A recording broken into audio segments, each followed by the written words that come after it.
selamat datang teman-teman semuanya. Selamat datang di pertemuan ke-6 di mata kuliah kita yaitu kecerdasan buatan. Untuk pertemuan ke-6 ini pembahasannya tentang teknis pembuatan pada materi expert system atau sistem pakar. Untuk konsep sudah diterangkan di pertemuan keempat. Kemudian yang pertemuan sekarang itu saya akan membahas tentang teknisnya pembuatan programnya dengan bahasa Python. Ya. Jadi untuk pembuatan program ini tentunya capaian pembelajaran di sub CPMK ya, sub capaian pembelajaran pada materi ini adalah teknis tentang pengetahuan berbasiskan expert. Nah, sekarang pembahasannya tentang ketika rule tersebut, ketika expert menjabarkan pengetahuannya dari sebuah rule.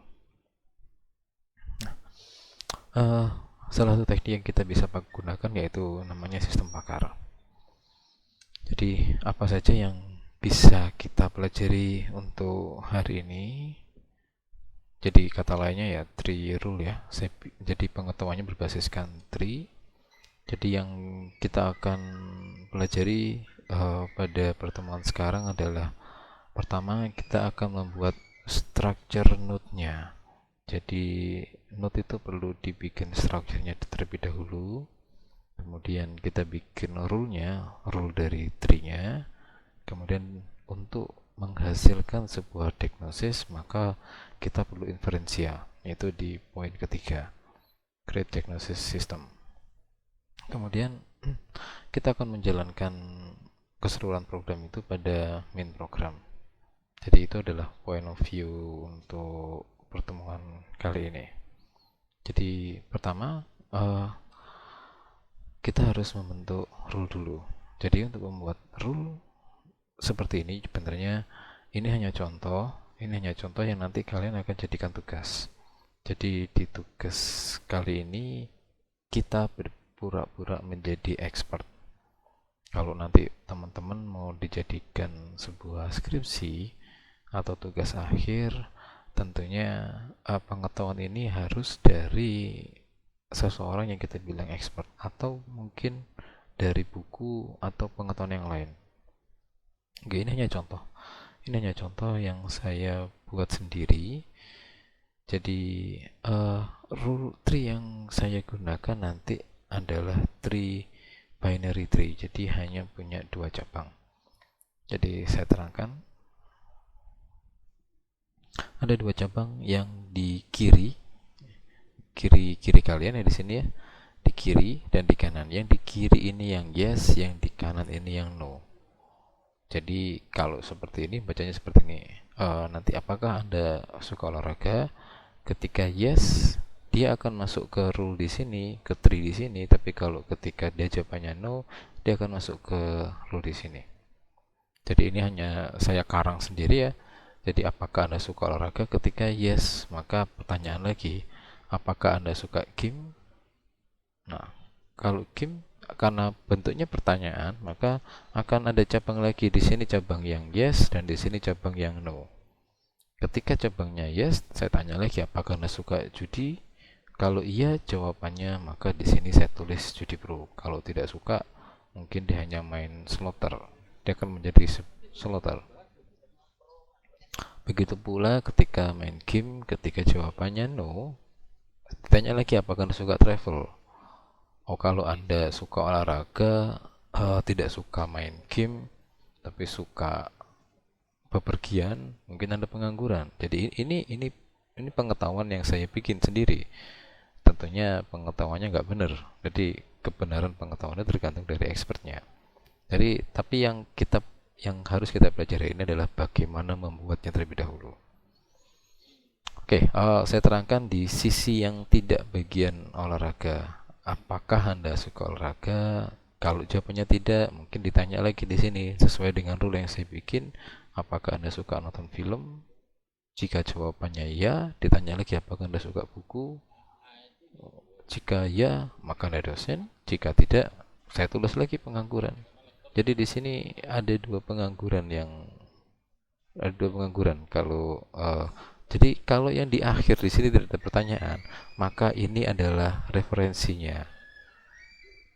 Referensi berarti di sini mungkin kata referensi nggak tepat ya. Ini adalah kesimpulannya. Jadi ketika nggak ada pertanyaan, ini kesimpulannya. Kesimpulan tidak harus, ini kan ada dua tingkat, tiga tingkat dari yang atas. Jadi tidak harus seperti itu. Misalkan contohnya di sini, apakah Anda tidak suka, apakah suka olahraga? Kalau jawabannya tidak. Apakah Anda suka nonton film? Kalau jawabannya tidak, maka saya langsung bisa kasih kesimpulan bahwa Anda adalah mahasiswa di sini. Nah, tugas kalian pertama sebelum bikin programnya tentunya menentukan rule seperti ini. Jadi biar simple, sederhana, yang kita pakai hanya binary tree. Jawabannya yes, no, yes, no, yes, no aja. Ya tidak, ya tidak. Oke. Setelah kita membuat rule-nya ya, kita sekarang bikin strukturnya. Oke, ini hanya simple strukturnya. Saya hanya menggunakan ada sebuah kelas namanya node dengan konstruktor. Ini pakai Python ya. Dari awal sudah saya bilang kalau bahasa pengantarnya untuk mata kuliah kecerdasan buatan adalah Python. Jadi ini adalah konstruktornya dari kelas node, di mana ada 4 argumen, yaitu question, yes node, no node, sama diagnosis. Nah, ini nanti yang harus diisi minimal 1 di sini. Jadi di sini defaultnya adalah yes node none, no node-nya none, diagnosis none. Ini berarti argumennya sudah diberikan value yaitu none. Kalau di bahasa C++ ini namanya null. Kalau di Golang namanya nil. Jadi kalau di Python namanya none. Oke, jadi ini hanya self question sama dengan question yes node, self no node. Ini saya singkat ya. Jadi kalau teman-teman belajar object oriented, ini adalah atribut dari kelas node-nya. Jadi atributnya ada 4 di sini. Oke, kita tinggalkan dari kelas node. Jadi ini seperti default aja, tinggal dicontoh seperti ini. Kemudian setelah bikin node, kita bikin sebuah function yang di luar dari kelas node. Oke, ketika kita harus bikin build tree dulu untuk merepresentasikan pengetahuan yang tadi. Jadi bikinnya agak kebalik dari bawah, nanti diketikkan ke atas. Nanti akan saya praktekkan. Jadi node pertama, apakah Anda suka olahraga, sesuai pada rule yang saya bikin di awal gini, itu akan jadi yang terbawah sekarang. Apakah Anda suka olahraga? Ini kita akan mempunyai cabang. Ketika yes node ngapain lagi, ketika no node ngapain lagi. Nah, parameter yang terakhir, yang keempat, ini adalah namanya diagnosis. Diagnosisnya kosong karena nggak ada. Kalau kita lihat rule-nya di sini nggak ada diagnosisnya. Jadi hanya pertanyaan saja. Beda dengan di sini. Kalau di sini pertanyaannya nggak ada, malah ada diagnosis saja. Oke, saya apakah Anda suka olahraga? Ketika yes node, dia akan dilarikan ke node kedua di sini. Apakah Anda suka main game? Pertanyaannya lanjut seperti itu. Kalau jawabannya no, maka jawabannya di node 3. Apakah Anda suka nonton film? Dan seterusnya. Nah, untuk membuat diagnosis, kita hanya cukup memasukkan parameter pertama, yaitu question ya. Questionnya di strukturnya di sini di question. Di questionnya kita tulis parameternya jadi none. Value-nya kita ganti none. Sekarang kita isi diagnosisnya yang parameternya none, kita ganti jadi ada value-nya. Jadi value-nya adalah judi amatir, judi profesional, mahasiswa, pengangguran, ataupun dosen. Jadi cara bikinnya seperti ini. Pasti tergantung dari ini. Jadi saya harus bikin note pertama, kemudian kalau yes saya masukkan bikin note kedua, kalau no saya bikin note ketiga, kalau ini yes saya bikin ke sini, kalau ke sini dan seterusnya. Nanti akan kita praktekkan bersama-sama. Oke, setelah kita bikin tree dalam aturannya, dalam aturan tree-nya di sini, kemudian kita akan bikin diagnosisnya. Jadi diagnosisnya cukup simple ya, cukup simple. Argumen yang saya masukkan di sini adalah node.